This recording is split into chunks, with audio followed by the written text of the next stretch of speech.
Indian parents बहुत बड़ी mistake कर रहे हैं। कल ऑलरेडी मैंने इस चीज़ पे वीडियो बना ली थी, लेकिन आज मैं फिर से इसको रिकॉर्ड कर रहा हूँ क्योंकि मैं इस पे थोड़ा और अच्छे से बात करना चाहता था। अब समझ जाओ ये कितना ज़्यादा इंपॉर्टेंट है, इसलिए तुम इस वीडियो को पूरा देखना। तो आखिर ऐसी क्या मिस्टेक कर रहे हैं हमारे पेरेंट्स जो बहुत ज़्यादा बड़ी है एंड बहुत ज़्यादा गलत है। देखो, जो मिस्टेक इंडियन पेरेंट्स कर रहे हैं वो ये है कि अगर हम कुछ भी नया ट्राई करने की कोशिश करते हैं, कुछ भी ऐसा जो उन्होंने कभी देखा नहीं हो या जिसके बारे में उनको कभी एक्सपीरियंस नहीं है उस चीज़ का, जो उन्होंने लाइफ में कभी ट्राई नहीं किया, तो वो हमको वो चीज करने से हमेशा रोकते हैं। हमेशा मतलब उनको इसमें रिस्क लगता है, मतलब जिसमें उनको थोड़ा सा भी रिस्क दिखता है तो वो हमको वो चीज करने ही नहीं देते हैं। और हमारे पेरेंट्स को टेक्नोलॉजी वगैरह के बारे में भी ज्यादा कुछ नहीं पता है। इसको तुम इस तरीके से समझ सकते हो कि हमारे पेरेंट्स के फोन में अगर कोई नया अपडेट आ जाता है, ऐसा कुछ होता है, कुछ भी थोड़ा इधर उधर हो जाता है या किसी चीज का अपडेट आ जाता है, तो वो हमको हमेशा बोलते हैं तूने हमारा फोन खराब कर दिया, तूने ये कर दिया, वो कर दिया। लेकिन एक्चुअल में ऐसा कुछ नहीं होता है, बस उनको पता नहीं है कि एक्चुअल में क्या हो रहा है ये। अब बात करते हैं कि वो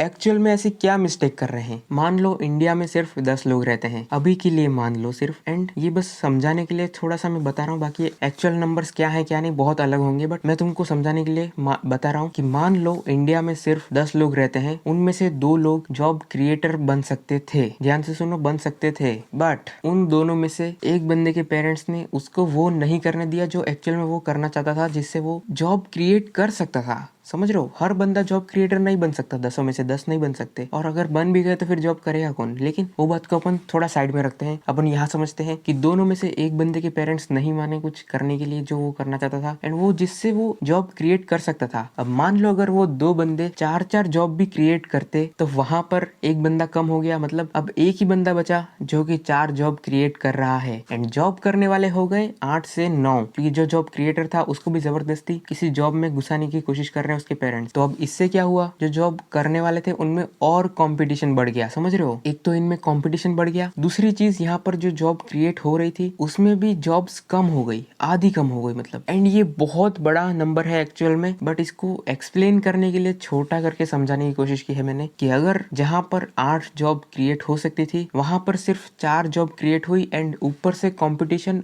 और बढ़ गया, मतलब 8 से 9 लोग हो गए जॉब करने वाले, और जॉब्स 8 से 4 हो गई। आई होप तुम इस चीज को तो समझ ही गए होगे। मैंने जितना आसान हो सके उतना आसान एग्जाम्पल देके समझाने की कोशिश की है तुमको। अब एक और चीज पे अपन बात करते हैं, एआई आ गया है, एआई भी जॉब्स खा रहा है। अब भाई यहाँ पर और दिक्कतें होना स्टार्ट हो जाती हैं। मान लो किसी चीज में 3-4 लोग या 10 लोग लगते थे मैक्सिमम काम करने के लिए, कुछ भी काम हो, लेकिन उसमें 10 लोग लगते थे, तो एआई अकेला आके वो काम निपटा सकता है। मतलब सिर्फ वहां पर सिर्फ एक बंदे की जरूरत होगी, एंड एक बंदा उस एआई को या एआई टूल या जो भी है उसको ऑपरेट करके वो काम करवा लेगा जो लोग 10 लोग करते थे। मतलब सिर्फ एक बंदा एआई टूल से वो पूरा काम करा लेगा जो 10 लोग मिलके करते थे। समझ रहे हो, मतलब 10 लोगों की जॉब सिर्फ एक एआई ने खा ली, और उसमें भी सिर्फ एक बंदा लग रहा है। कभी कभार वो एक बंदा भी नहीं हो सकता, क्या पता इन फ्यूचर में ऐसा हो कि वो एक बंदा भी वो चीज नहीं कर पाएगा, क्योंकि सारी चीजें ऑटोमेट हो जाएंगी इन फ्यूचर, और मतलब 10 लोगों की जॉब उड़ गई, खत्म। तो यहाँ पर ऐसी पुरानी जो ट्रेडिशनल जॉब्स हैं वो खतरे में है या फिर गायब हो रही है धीरे धीरे। तो हमको और जॉब्स की जरूरत है, और जॉब क्रिएट करने की जरूरत है। जब जॉब ही क्रिएट नहीं होंगी, पेरेंट्स जॉब क्रिएटर को ही खत्म कर देंगे, तो जॉब्स ना तो क्रिएट होंगी, ऊपर से जो जॉब्स एग्जिस्टिंग जॉब्स है वो भी एआई आके खा जाएगा। इसका मतलब ये है कि भाई इंडिया में बेरोजगारी और बढ़ने वाली है। सीधा सा मतलब ये है, इंडिया में बेरोजगारी और बढ़ने वाली है। अगर तुम स्किल्स वगैरह नहीं सीखते हो, एआई प्रॉम्प्टिंग, ये सारी चीजें इन फ्यूचर क्या है क्या नहीं तुमको नहीं आता, तो भाई तुम बेरोजगार ही रहोगे, सब बेरोजगार रहेंगे, कुछ मतलब नहीं है उस चीज का। एंड ये जो भी नॉर्मल छोटे मोटे काम चल रहे हैं अभी जो कर रहे हैं, ठीक है, वो अभी फिलहाल कुछ सालों तक होंगे, लेकिन धीरे धीरे ये सब अपने आप बंद हो जाएगा। तुमको लगता है एआई सिर्फ कंप्यूटर के अंदर ही रहेगा, तो ऐसा नहीं है। अभी हमने मतलब पता नहीं 1-2 साल 3 साल कब से मैं तो देख लिया कि भाई एआई ने पूरी मतलब बिल्डिंग बना दी, कुछ तो बना दिया, कुछ पोस्ट ऑफिस या समथिंग कुछ तो बनाया था एआई ने, एआई की हेल्प से बना था, और उसमें लोग भी कम लगे थे। तो ऑलरेडी एआई जॉब खाना चालू कर चुका है हर किसी इंसान की, चाहे वो फिजिकली हो, चाहे वो कहीं पे कंप्यूटर में बैठ के कुछ काम करने का हो। जहाँ पर 10 लोग लगते थे वहां पर सिर्फ एक इंसान उस पूरे काम को निपटा सकता है। एंड अगर ये चीज ऑटोमेट हो गई तो वो एक इंसान की भी जरूरत नहीं पड़ेगी। अब फिर वहां पर क्या पता एक मैनेजर की जरूरत पड़े जो इस एआई वगैरह टूल्स को थोड़ा बहुत मैनेज करे और ऑटोमेशन संभाले, इसकी जरूरत ही पड़ेगी। एंड क्या पता इन फ्यूचर में इस इंसान की भी जॉब चली जाए और एआई ही बाकी एआई टूल्स वगैरह को